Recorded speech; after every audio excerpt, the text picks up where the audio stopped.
Bonjour mes amis, et bienvenue en Pendu dans le Cercle de Lune. Hello friends. If this is your first time here, welcome. Thank you for coming. I'm pleased to meet you. If you've been here before, thank you for returning. I'm truly honored.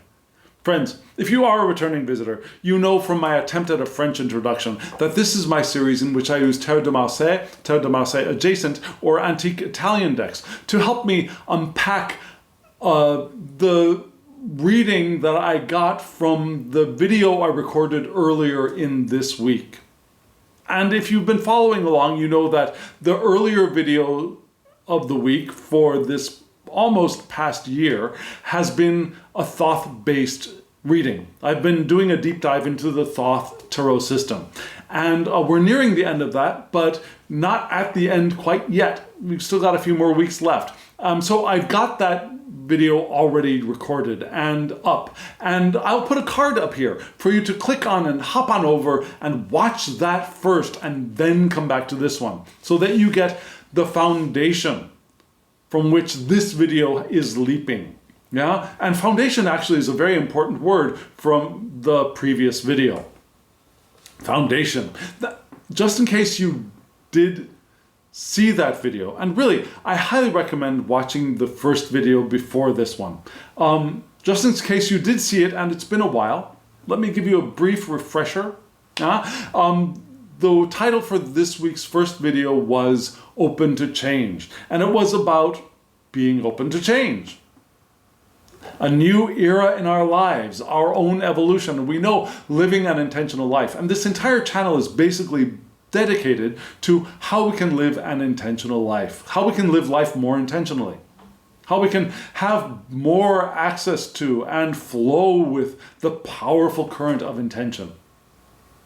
And so, being open to change is an essential aspect to living life intentionally, which is different from desperately needing change, but being open to change. And we got a lot of nuances around that and a lot of significance to that from the earlier video this week. I think it was a very powerful spread that we read together. And thank you for watching that, and thank you for hitting the thumbs up button and subscribing. If you hadn't subscribed, you've really helped this channel and bring this channel to the eyes, in front of the eyes of people who might not otherwise have found this channel and might be interested in this content. So you're doing those small actions helps many people, helps the community grow, and thank you. So yes, we've done that video. This video, what are we going to do? First, I will show you the spread all together. And just in case you're new here, I'll talk about the decks that are in play just briefly, and then we'll split the spread into its two major chunks and read those chunks together. Are you all ready? Here's this week's spread.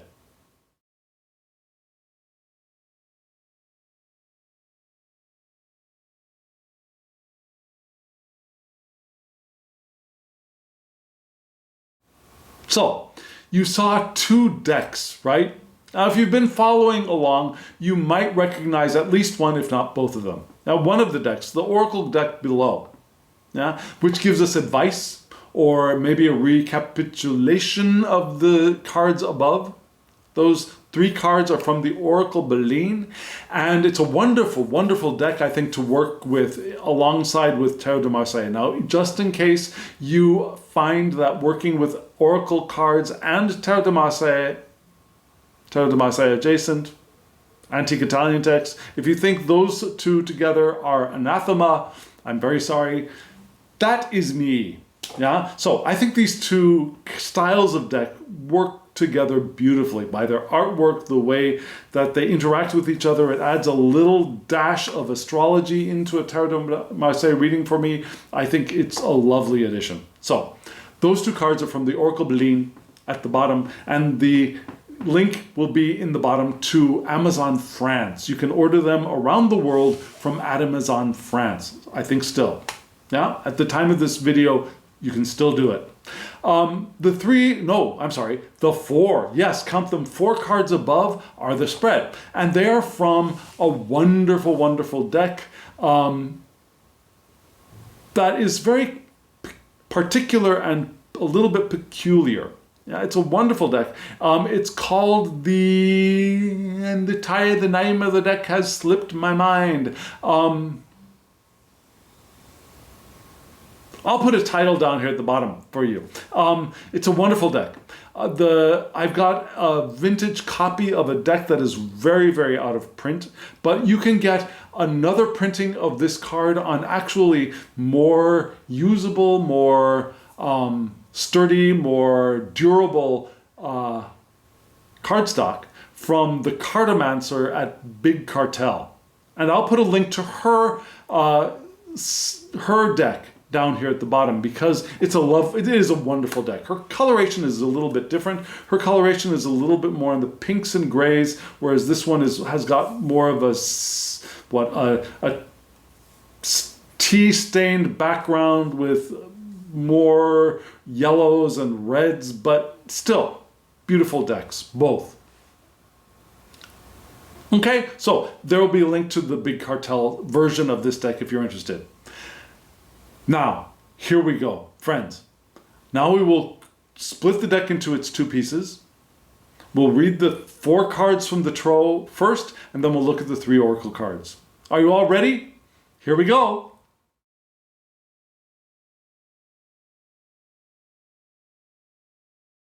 You saw that I also showed you the question that I ask every week in this series. What is the central message of the previous 3 card spread? And you saw we got 4 cards. From left to right, we have the 2 of Swords, the Ace of Swords, the Love card, not Lover card, not Lover's card, but the Love card, and the 8 of Wands. Now you might be thinking, why 4 cards, Mr. Hanged Man in the Moon, you hanged man person, you? Well, I usually, if you know me, I draw 3 cards every week for this spread. And then I look at line of sight. I look at what cards are at either end of the spread. And which 3 cards do you think? Can you anticipate which 3 cards were the original 3? Okay, the guess, if you said the 2 of Swords, the Ace of Swords, and the Love card, you would be correct. Those were the initial 3. And I was actually almost ready to just go with those 3. But back of my mind, to front of mind, came the remembrance that the Love card is the joining of 2 or 3 aspects. Now, I could have actually pulled 1 more card above, but I didn't feel called to that. I just wanted to see who is the person on the other side of the guy in the center, right? There's a guy in the center. There are 2 people on either side. Generally, we think of them as ladies on the sides and the guy is in the center. But you know, in this particular deck, all 3 figures are pretty androgynous to me, to my eyes. They could all be male, they could all be female, they could be 1 male and 2 females, it could be 1 male and 2 more males, it could be any combination, 1 male and 2 males and 1 female, it could be many different things. 3 women, yeah. It could be anything. And then there's an angel above, right? So anyways, the figure in the center, we get the idea of that figure choosing between 2 options, perhaps. And so we wanted to know what the person on the right side of the card was bringing into the reading. So I pulled 1 more card, and that was the 8 of Wands. Very interesting. Especially thinking of the last reading. So, where are we going to start? We're going to start with the Love card. Now let's start off with the Love card. I just made my choice. Which is interesting because this is the Love card. Lovely version of the card. Can you see why I think of these figures as all being quite androgynous? Yeah, their clothes are, you could say that the center figure has the clothes of a male, the figures on the side have the clothes of a female, but, you know, from that period, guys wore long robes sometimes too, right? So, could be anybody. But we got the Cupid or the angel above holding what looks more like it does not look like an arrow to me, it looks like a canopy, like a marriage canopy, doesn't it? So what are we seeing here? It could be that these two here are getting married and this person is presiding. It could be that this person in the center is choosing between which person to marry. It could be that this person here is this person's mother or father. It could be many different things, right? The way I see this card right now is the choice. Now the meaning for the card can be our emotional life, yeah? Pleasure, enjoyment of life. It could be new unions. It could be joy. It could be the lover and that which is loved. Or it could be loving what we do, loving the things we do in life. It could be a need to disengage from past influences, to get ready to move on to our new life. It could be learning the joy of living. It could be all of these things in addition to making a choice. And I think to be able to make the best choice, we want to do most of these things, right? We want to discover who we are as the lover and that which we really love. And to love that which we are doing. And to be fully ourselves and not carry forward past influences, but to be who we are in the present moment. As we are evolving into the people that we want to become. We want to learn the joy of living as we make our choice with pleasure. And there is a choice to be made here. What are the choices? Well, on this side, and if we recall previous other Tarot de Marseille decks, the two figures on the side that are generally female presenting, one of them generally presents as a more sensuous, a younger perhaps, or more pleasurable, pleasure-seeking woman, and the other one presents as perhaps a little older, more mature, more austere. So we have that dynamic of which side to choose. Do we choose pleasure or do we choose virtue? There's one way of reading these two figures. But I see something very different because, very interestingly, the one here, the young one, what would technically or most often be seen as the young one, is carrying forward not wine and a banquet and pomegranates and sexuality, but rather is carrying with her the Ace of Swords. Right? The Ace of Swords. Where are you, baby? The Ace of Swords.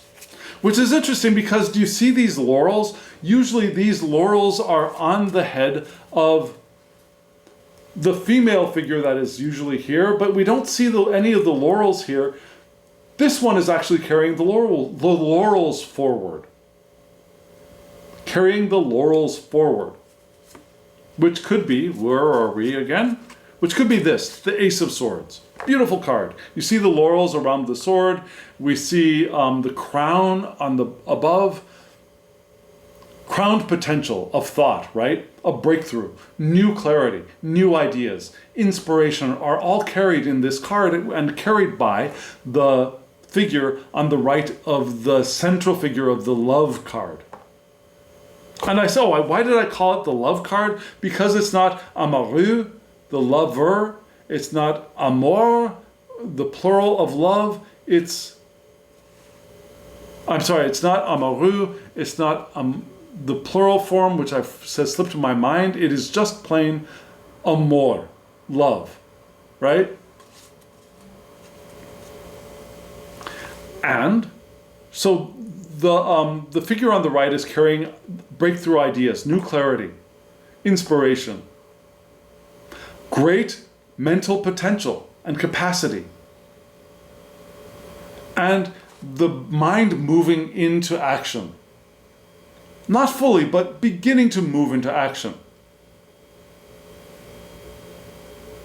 In what way? Well, this sword is carrying forward, where are you? The Two of Swords, which is this is a beautiful rendition of the Two of Swords, I think. You see the two swords, right? And do you see in the center the bird?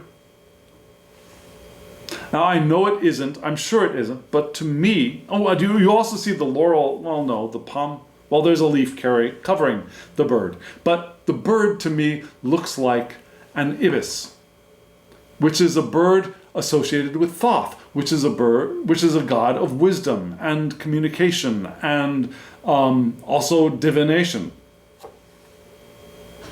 So the Two of Swords attached to the Ace of Swords gives us more clarification, doing research into that new idea, gathering more information about that new idea, that inspiration, developing insights from that breakthrough thought. It's also the ruminating on that new inspiration or that new thought by daydreaming or imagining.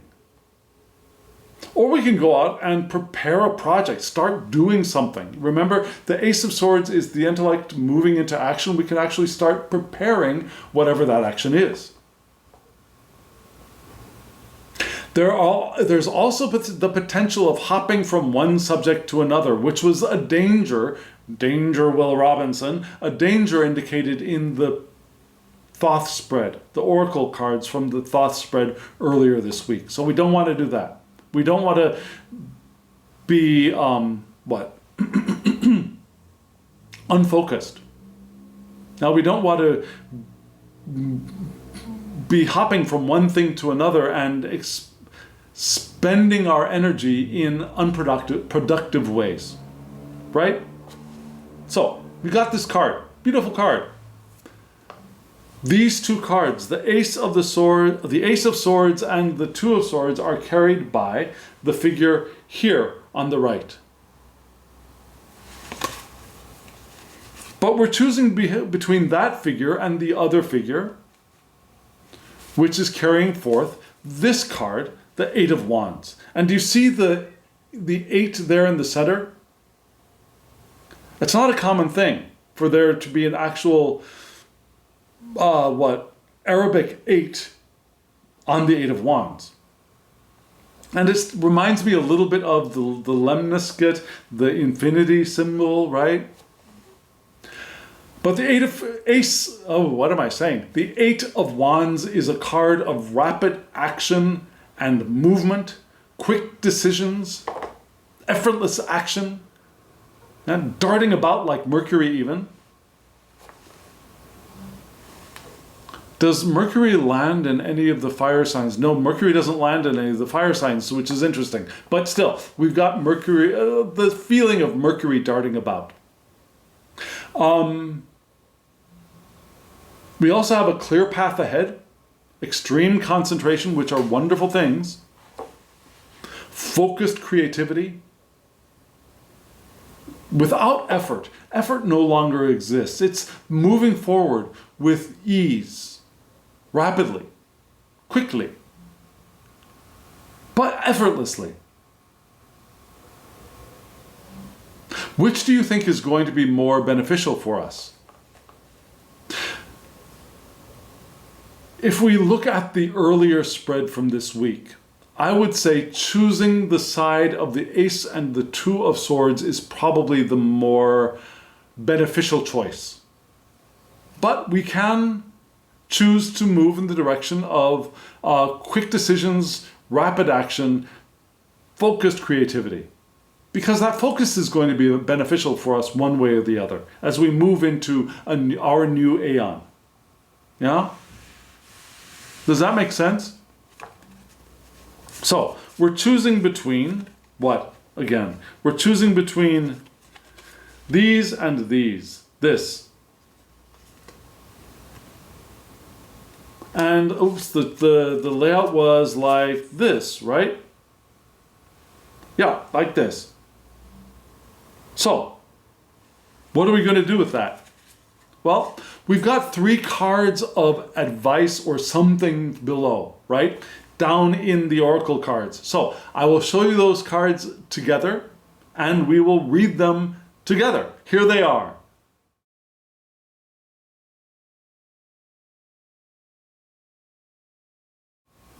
The 3 cards from the oracle deck from left to right were the Wheel in a Rut, the Amphora, and the Ruins. Yeah? And you saw probably a lot of Saturn hanging out down there, which is not a comfortable planet, to say the least. We're going to start off with the Wheel in the Rut, which is side titled Retard, which means delay. Now the wheel itself is an indication of cycles and also the world, right? The golden rocks that it's stuck between are immovable and firm. So the cycle, the world, has halted by the image of this card. What does that mean for the creator of this deck, for Belin? It means inconveniences. That nothing will happen for a while. And possibilities might be visible, but they're not going to be fulfilled, not anytime really, really soon. They're not going to be fulfilled in the next moment, right? Things are on pause. Now the sub-astrology for this card is Mars, which is also a harsh planet. So interestingly, because the other cards in this spread are not on the most positive side, Mars here tells us that we have little energy to move. We may have to give up our pursuit altogether, which I don't think is really we're not that far gone. Yeah, because the whole reading is about making a choice and moving on to the new. It's on pause. It's not, again, we're not ready to get there yet. So the next card is what? It's the Amphora, which is this vessel, the big vessel there in the center. The side title is La Table, which means the table. And you see that you don't see the table that the Amphora is on, but okay. So the Amphora, what is that? It's the liquid of plenty. It's life itself. It's the gift of immortality, even. It sustains us, and it gives us a reason to gather and to celebrate. And it is both the reason to get together and have a good time, and it sustains our getting together and having a good time. It's like, I got this big jug of wine, let's have a party. And we start the party and the jug of wine makes the party go well. Right? It's both the reason for the party and it sustains the party. This Amphora. Now it's not really necessarily talking about a jug of wine, but still, there you go. It's the liquid of plenty and life itself. So we have something beneficial here. It's socializing, it's gathering, it's entertainment. So we want to have we're allowed to have a little bit of a party. Yeah? But this sub-astrology here is the moon, which with the challenging Saturn cards around us, gives us the ideas of limitations of cycles. Festivals that are limited in time. Yeah, so get together, let's enjoy and celebrate where we have come from, where we are now, where we're going. But it's not going to be a long drawn out party. It's going to be a quick one, perhaps. Because we're moving into the next card, which is what? Not the happiest card in the pack. It's the Ruins. And it's a Saturn card again. The subtitle is Ruin, or Ruin. I don't know how to pronounce that. Or Ruin in English. Right? It's the Ruins and it is Ruin. But what do we see? We see the crown being blasted off of a tower, and it looks a lot like the Tower card in Tarot, right? The Tower card in, especially in the Thoth deck, but also in Terre de Marseille, right? That tower, the cap of the tower is being blasted off. So the crown of control is now an unfulfilled attention. And the structure itself is showing deterioration, which in other circumstances might be a much more negative thing, but I think here, because we're talking about being open to the new, opening to the new, letting the past fall behind us, this actually could be a little bit on the positive side. It's the embodiment of power and control ruined, trying to keep control of our lives and muscling ourselves to stay the same, maybe, is breaking apart. But that can be a good thing because we are now open to the new.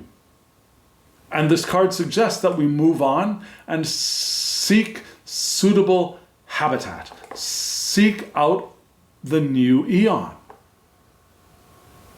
Right? The sub-astrology here is Venus. Venus was important, right? Now, Venus does not find room to express herself here. She might be frustrated. She might be bitter about the past. We want to be careful of that. We want to allow Venus to also open and shine with us now, as we open ourselves to the new eon. As we make our choice and we move forward with that choice. As we allow the crown of egoic control to blast off of our past, of the structure that we've built up in the past, and allow that past structure to crumble so that we can liberate ourselves to move into and seek our new eon. Does that make sense? So I think this is helpful, right? We start off recognizing that we might be feeling stuck.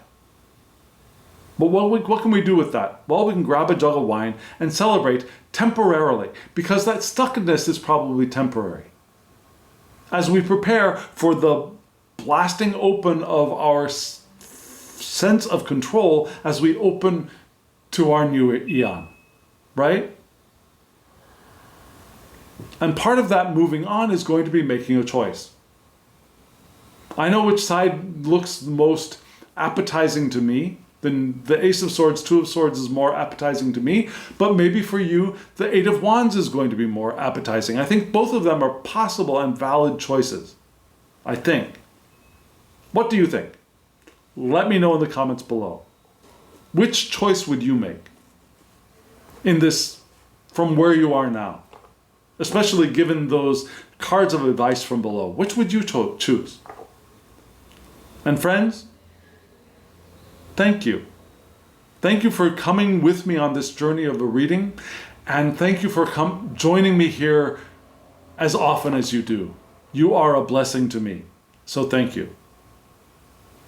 And if you want a reading from me, my email address is below, thehangedmaninthemoon@gmail.com. Shoot me an email. We'll get you a reading. Or let me know in the comments below. I want a reading. We'll find out a way for us to meet up on a secure platform so you can get a private reading all for you. By video, by photo and voice recording, by photo and text. Many options, many possibilities, many styles of deck, many systems we can work with. You choose, or we can choose together. Okay? So friends, again, thank you. And now, as always, I wish you love, joy, well-being, and pure awareness. Thank you.